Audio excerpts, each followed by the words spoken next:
get the 3 points without playing particularly well, Dan. 2 wins out of 2 then for Manchester United. Shaki, you love this game. Oh goodness, this was one to forget as quickly as possible.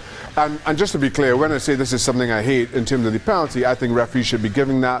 They shouldn't be waiting on players to go down first time around. So, but all in all, that is about as good as it got for this game. This was one really that I wish I could have that 90 minutes of my life back. Now, we get Peter Walton on here, the old former Premier League referee, and we give him a hard time, but there was a directive came down a year or two ago that said we're going to clamp down on this shirt pulling and blocking in the box and wrestling players to the ground, and we're going to knock it out of the game. Well, clearly they haven't.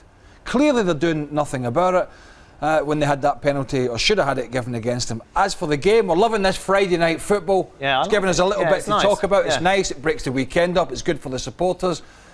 United 6 points out of 2 games, doesn't get any better than that. But my favourite word for them in the first 2 games is snooze fest, because it was another snooze fest from them.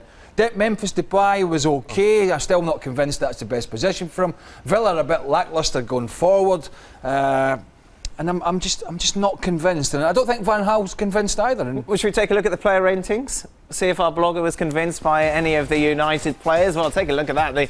The mark that certainly stands out is a 4 for Wayne Rooney. Yeah, well, in all honesty, he really was inconspicuous all evening long. And in fairness, Depay as well. This is a player I certainly liked in Holland, but in the 2 games, he's not offered a whole lot for me. Even from dead balls where we saw him so good, his delivery was decidedly poor in this game yet again.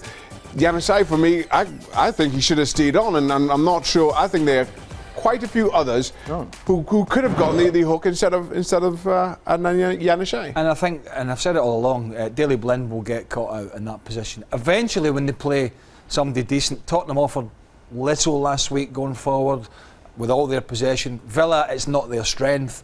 I think they will get caught out in that position. So I think Van Gaal has a lot to do, an awful lot to do. The De Gea situation as well.